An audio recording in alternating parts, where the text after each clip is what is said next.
ఏమ్మా చెట్టు కొట్టేస్తున్నారు అట్లనా? అంటే బాగుండే చెట్టు ఏం కాదు కదా అది, మన యాప్ చెట్టే. అట్లా బాగుండేది అది ఏమన్నా?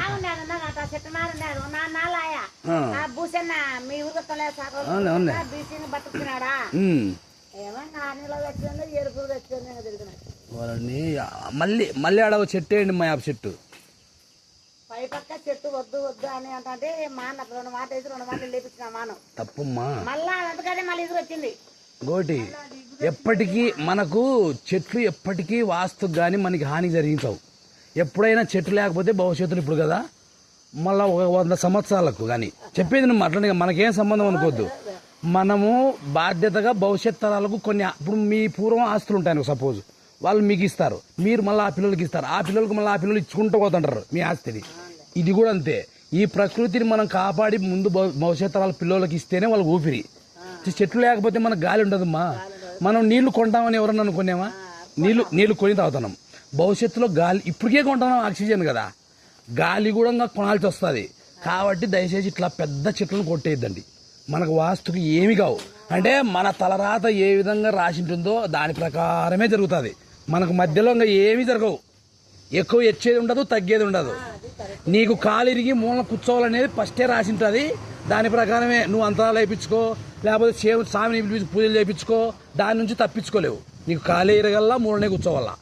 ఆయమ్మ తుమ్మిందనో లేకపోతే కుగ్గ అడ్డం వచ్చిందనో నీకు కింద పడవు. నీ రాతలోనే అట్లా ఉంది, అది జరుగుతుంది. ఆయమ్మ తిట్టిందనో ఈయమ్మ అవంతా మనకు సరిపోక మాట్లాడుకునే మాటలు. నీకు ఏదైతే జీవితంలో పుట్టినప్పటి నుంచి సత్యలోపల ఏది జరుగుతాయో ప్రతి ఒక్కటి మన రాత ప్రకారమే. కాబట్టి చెట్టు ఎప్పటికే కానీ మనకు మేలు చేస్తుంది తప్ప హాని చేయదు. ఇప్పుడు నీకు ఈ చెట్టు ఉంది కదమ్మా, దీనివల్ల ఎంత ఉపయోగం? నువ్వు కూర్చున్నావు, ఆయమ్మ కూర్చుంది. ఇది ఎవరు పెంచినారని ముఖ్యం కాదు. ఈ చెట్టు 10 మందికి ఊపిరిస్తుంది. కాబట్టి మనం ఎవరికి రూపాయి లెక్కిపోయినా బాధలే. ఒక చెట్టు పెంచిపోతే మనం చచ్చిపోయినా కానీ బాయమ్మ చెట్టు వేసిపోయారా చల్లగా కూర్చున్నాం ఒక్కసారైనా అనుకుంటారు. మనం లెక్కియాల్సిన అవసరం లే, సహాయం చేయాల్సిన అవసరం లే. కాబట్టి చెట్టు పోయిందిమ్మా, దయచేసి ఆ చెట్టు ఒకటి చెట్టు అవసరమైతే దాన్ని ఎడతరిగి పెద్ద పెంచి చేయి, పుణ్యం ఉంటుంది. కాబట్టి మనకేదో రోగాలు వచ్చినాయి దీనివల్ల ఏం కాదు, మన రాత ప్రకారం జరుగుతుంది అంతేది. అట్లా నువ్వు చెట్టు వేసి ఇప్పుడు ఈ చెట్టు ఉంది ఎంత బాగుంది, ఆ చెట్టు ఉంది ఎంత బాగుంది చూడు.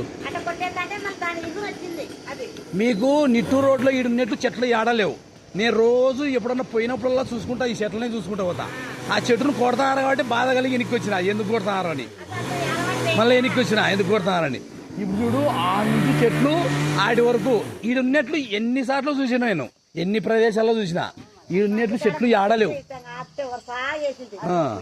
కాబట్టి ఎట్టు తిరిగిమ్మా మీరు నువ్వు చెట్టు పెంచి నాటినారనుకో మీకు ఖచ్చితంగా పుణ్యం వస్తుంది. ఖచ్చితంగా నీకు మీరు ఏ సాయం చేయకపోయినా బదలే చెట్టు మాత్రం ఏమమ్మా ఖచ్చితంగా. అట్లా దాన్ని పెద్ద చేసే నువ్వు పోయే లోపల దాన్ని చెట్టును పెద్ద చేయి, నీ బాధ్యత అది. ఇట్లా చెప్పినా అని ఏమనుకోవద్దమ్మా మళ్ళా నువ్వు.